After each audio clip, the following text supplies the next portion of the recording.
Hello guys, स्वागत है आपका सिंपल लर्न यूट्यूब चैनल पर।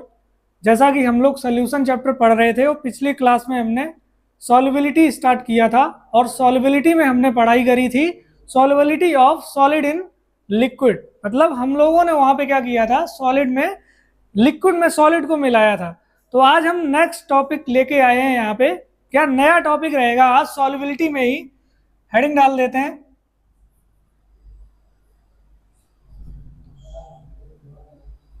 Solubility of gases, solubility of gases in liquid. ठीक है, तो आज हमें क्या पढ़ना है, नया टॉपिक क्या पढ़ना है हमें, solubility of gases in liquid. मतलब हमें यहाँ पे लिक्विड में किसको मिलाना है, गैसेस में। जैसा कि हमने पिछले लेक्चर में पढ़ा था कि जो सॉल्युबिलिटी है वो कुछ टर्म्स पे डिपेंड करती है। जैसे हमने समझा था यहाँ पे कि सॉल्यूट और सॉल्वेंट पे डिपेंड करता है। तो हमने वहां पढ़ा था किसमें, अगर हम थोड़ा सा रिकैप करना चाहें तो अगर मैं यहां लिख दूं सॉलिड इन लिक्विड। ठीक है, तो सॉलिड इन लिक्विड में हम लोगों ने क्या पढ़ा था यहाँ पे कि जो सॉलिड है उसको हम लिक्विड में मिला रहे थे। तो वहां पे सबसे पहला क्या हो रहा था, nature of solute and solvent. Nature of solute and solvent, तो वहां हमने सीखा था कि यहाँ पे क्या हो जाएगा, like dissolve like, like dissolve like. ठीक है ना, तो लाइक डिसॉल्व लाइक होता था। अगर कोई पोलर सबस्टेंस है तो वो पोलर में ही सॉल्युबल अच्छे से हो रहा था, और अगर कोई नॉन पोलर है तो वो नॉन पोलर में हो रहा था। ठीक है, फिर हमने सेकेंड टर्म पढ़ा था टेम्परेचर का। टेम्परेचर में क्या होगा हमारा कि जो टेम्परेचर है, अगर मेरी प्रोसेस एक्सोथर्मिक है तो टेम्परेचर बढ़ाएंगे तो सॉल्युबिलिटी घट जाएगी। एक्सो का मतलब क्या बताया था कि अगर मतलब जो मेरी रिएक्शन है वो क्या है, पहले से ही हीट को रखे है, वो हीट को रिलीज करने की जब प्रोडक्ट बनाएगी। तो जिसे हीट चाहिए ही नहीं है तो वो हीट अगर दोगे तो वहां पे सॉल्युबिलिटी क्या हो जाएगी, कम हो जाएगी। अगर एंडोथर्मिक प्रोसेस है तो वहां पे सॉल्युबिलिटी का क्या फर्क पड़ेगा, सीधा फर्क पड़ने वाला है। अगर हम टेम्परेचर बढ़ाएंगे तो सॉल्युबिलिटी भी इंक्रीज होगी। ये पिछले लेक्चर में अगर आपने नहीं पढ़ा है तो पढ़ के आइए। और लास्ट टर्म पढ़ा था प्रेशर के ऊपर। तो प्रेशर में हमने क्या समझा था कि जो लिक्विड और सॉलिड होता है वो प्रेशर पर डिपेंड नहीं करता है, नो चेंज होता है। क्यों, क्या मैंने रीजन क्या बताया था कि जो प्रेशर होता है वो सॉलिड और लिक्विड में इनकम्प्रेसिबल इन नेचर होता है। ठीक है, तो आज हमने नई हेडिंग लगाई है solubility of gases in liquid. जहां पे गैस जो होगा हमारा, जहां पर गैस जो होगा हमारा वो किस तरह वर्क कर रहा होगा, सॉल्यूट की तरह, और जो हमारी लिक्विड होगी वो किस तरह से वर्क कर रही होगी, लिक्विड जो है वो सॉल्वेंट की तरह वर्क कर रही होगी। तो सबसे पहले यहां पे लिख लेते हैं हम फैक्टर्स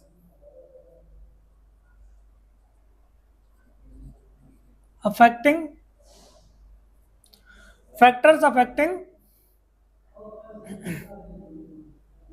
सॉल्युबिलिटी ऑफ, या इसी तरह से केवल फैक्टर्स अफेक्टिंग डायरेक्ट लिख देते हैं। पहला पॉइंट लिखते हैं, ये भी क्या करेगा, नेचर ऑफ सॉल्यूट। सेकंड क्या लिखेंगे, टेम्परेचर। ठीक है, और थर्ड पॉइंट क्या लिखेंगे यहाँ पे, प्रेशर। और इस यहां के लिए जो सबसे ज्यादा इंपॉर्टेंट है, जो यहाँ के लिए जो हमारा है वो सबसे ज्यादा इंपॉर्टेंट क्या रहेगा, ये प्रेशर रहेगा। क्या रहेगा, प्रेशर रहेगा। ठीक है, और लीस्ट इंपॉर्टेंट यहाँ पे, जैसे वहां पे पोलर नॉन पोलर होता था, यहाँ पे जो गैस होता है उसमें पोलर नेचर होता नहीं है, नहीं कोई नॉन पोलर होता है, तो यहाँ पे इतनी समस्याएं नहीं होती हैं। तो हम सीधी बात करेंगे, यहाँ पे आगे बढ़ते हैं। पहली हेडिंग अगर हम की बात करें,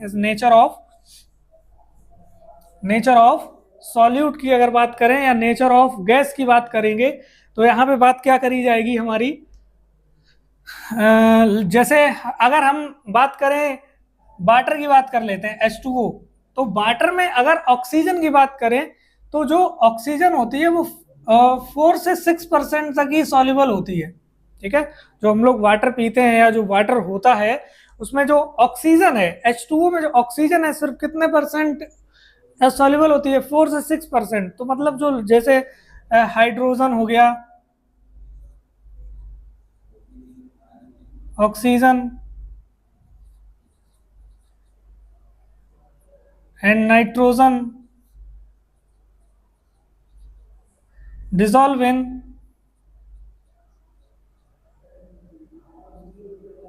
लिक्विड कहेंगे या वाटर कह दो, कोई बात नहीं है, वाटर को ही ले लेते हैं हम, water in very small extent. ठीक है, जैसे ये गैसेस हैं, जो गैसेस अच्छे से घुलना चाहती हैं वाटर में तो वो अच्छे से घुल जाएंगी। जैसे ये हैं, ये बहुत ही स्मॉल एक्सटेंट में करती हैं, मतलब बहुत हल्का सा। ठीक है, और बट जैसे हमने अगर कोई गैस ले लिया, जैसे अमोनिया ले लिया NH3, अमोनिया ले लिया, Br2 ले लिया, ठीक है, ये सब जो गैसेस हैं वो अच्छे से डिसॉल्व हो जाती हैं in water in good manner, इस तरह से लिख लेते हैं। ठीक है, तो हम क्या करेंगे यहाँ पे, नेचर ऑफ सॉल्यूट और सॉल्वेंट में, वहां पे पोलर नॉन पोलर हुआ करता था, लेकिन हम यहाँ बात किसकी कर रहे हैं, गैसेस की। तो गैसेस में हम क्या कहेंगे नेचर ऑफ सॉल्यूट के बारे में, कि अगर कोई भी हमारी गैस है, अगर कोई हमारी गैस है वो उसमें घुलना चाहती है, मतलब कुछ लोगों की जैसे ये नाइट्रोजन होती है जो इनर्ट होती है, तो ये ज्यादा घुलना पसंद नहीं करेगी। तो जैसे हाइड्रोजन, ऑक्सीजन, नाइट्रोजन हो गया, ये सब क्या होंगे, ये सब क्या होंगे, बहुत ही कम अमाउंट में घुलना पसंद करते हैं। लेकिन जैसे अमोनिया हो गई गैस, और ये सारी जो गैसेस हैं ये क्या करती हैं, अच्छे से डिसॉल्व होती हैं। तो एक पॉइंट अगर मैं यहाँ पे लिखूं, स्टार पॉइंट, यहाँ पे मैं क्या लिख सकता हूं कि solubility of gases in liquid is more depends on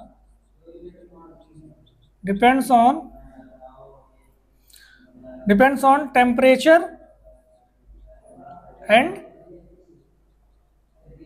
pressure। ठीक है, तो इसको नोट कर लो आप लोग, एक बार स्क्रीनशॉट ले लो।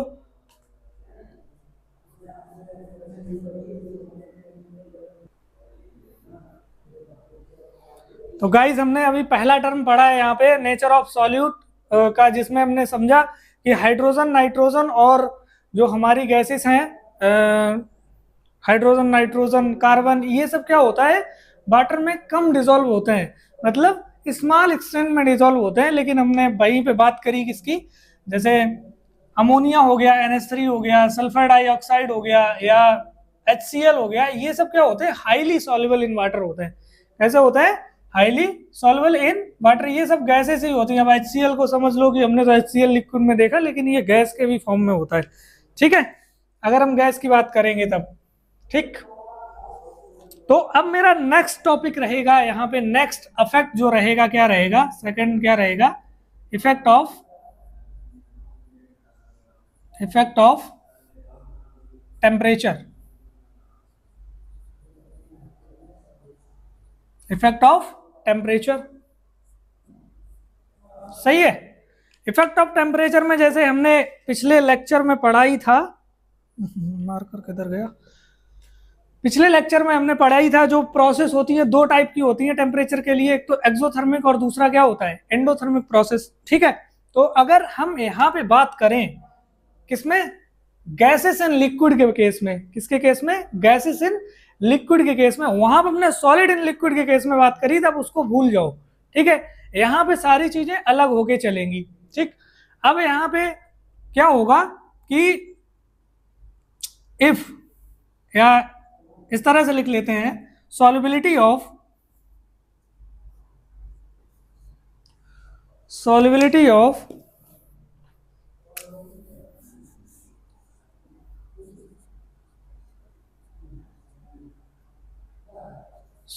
of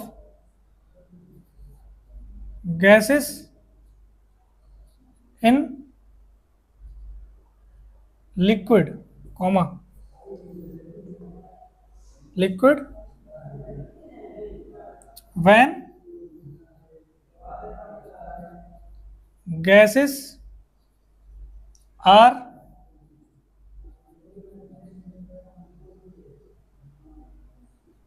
dissolved in water, it is an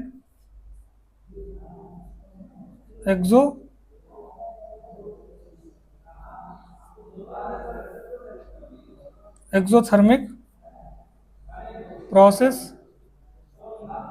bracket में लिख दें मिक्स विद एक्सोथर्मिक प्रोसेस, ठीक है, एक्सोथर्मिक प्रोसेस ब्रैकेट में लिख लेते हैं, या exothermic process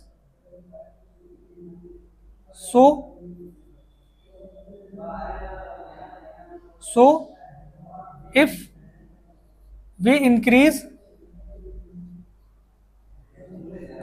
temperature,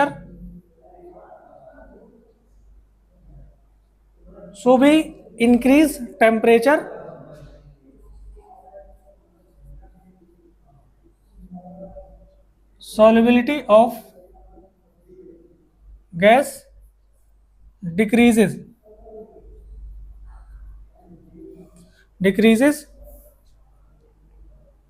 because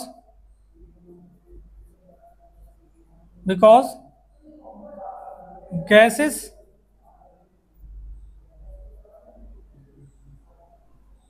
mix in water with evolution of heat, ठीक है, यानी कि इवोल्यूशन ऑफ हीट का मतलब क्या हुआ,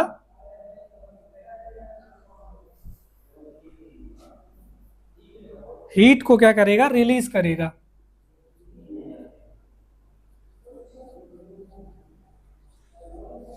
ठीक है, मैंने क्या बताया कि जो बहुत ही इंपॉर्टेंट पॉइंट है ये, मैंने क्या कहा, सॉल्युबिलिटी ऑफ गैस जो है वो जब हम इसको मिलाएंगे वाटर में या किसी भी लिक्विड में, वाटर में या किसी में लिक्विड लिख देता हूं मैं, लिक्विड में, तो यहां पे क्या होगा, ये एक्सोथर्मिक प्रोसेस होगी मोस्ट ऑफ द केसेस में क्या होगा, ये एक एक्सोथर्मिक प्रोसेस होगी हमारी, और जिससे कि जैसे ही हम यहाँ पे टेम्परेचर को बढ़ाएंगे तो सॉल्युबिलिटी क्या कर जाएगी, डिक्रीज कर जाएगी।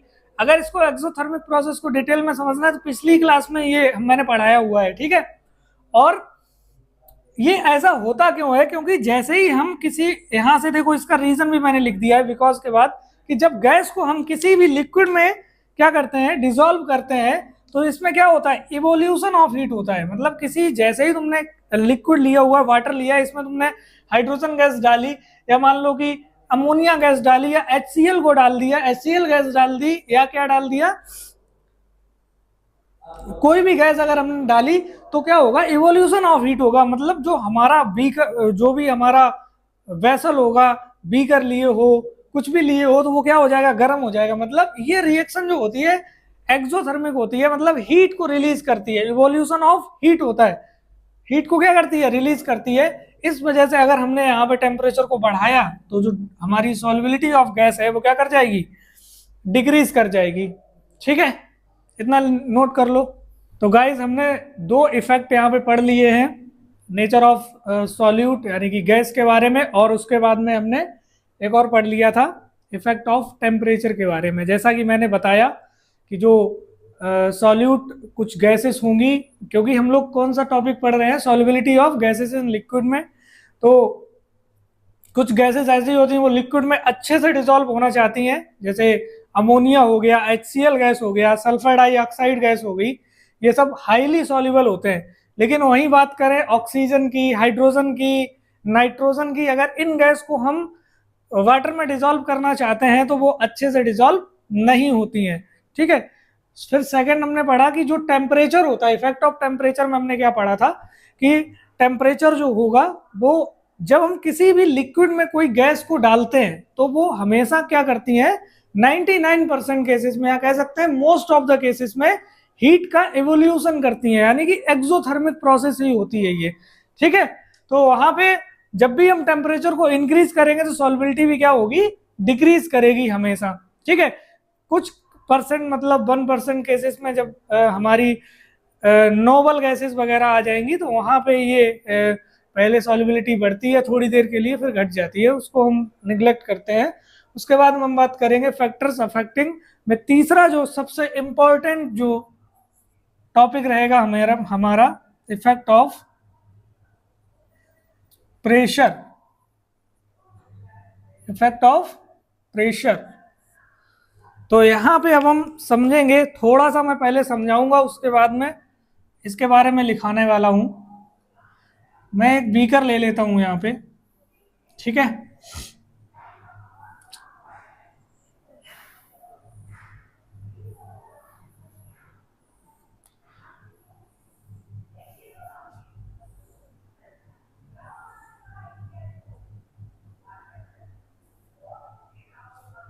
ठीक,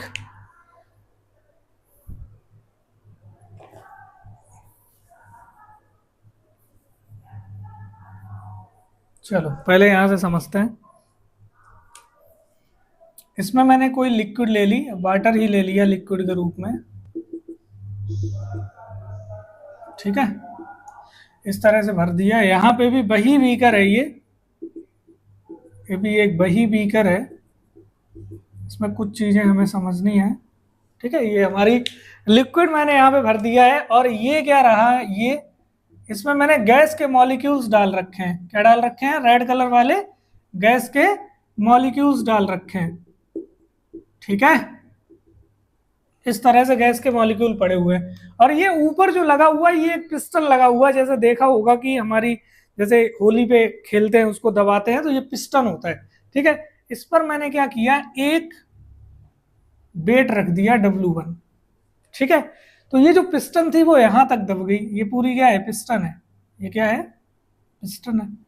अब मैंने क्या किया, यहां पे पिस्टन पर और ज्यादा वेट रख दिया।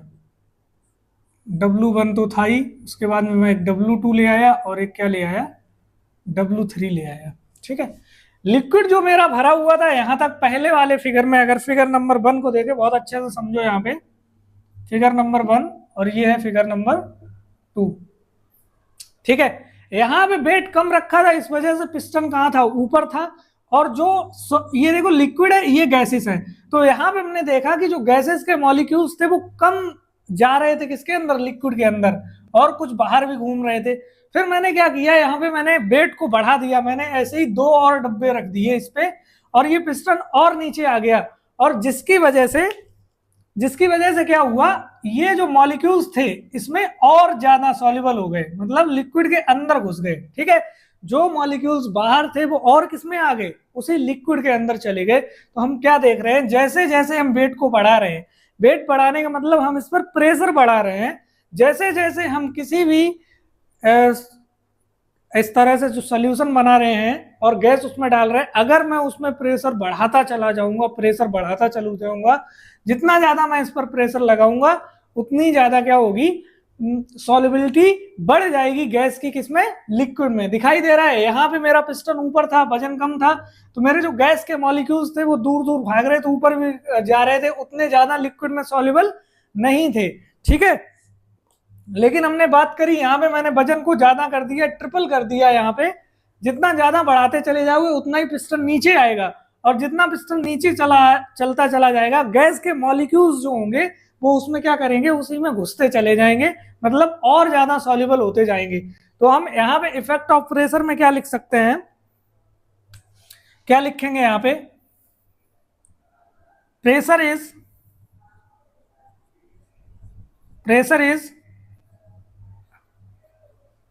directly proportional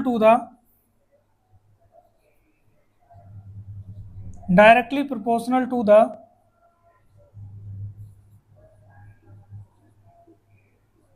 solubility of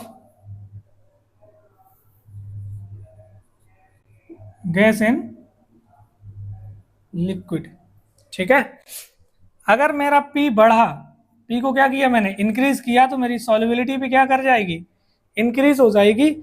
अगर मैंने P को घटाया, मतलब वजन मैंने कम किया या प्रेशर कम किया, तो सॉल्युबिलिटी भी क्या हो जाएगी, कम हो जाएगी। ठीक है, बात समझ आ गई? एक बार इसको नोट करो।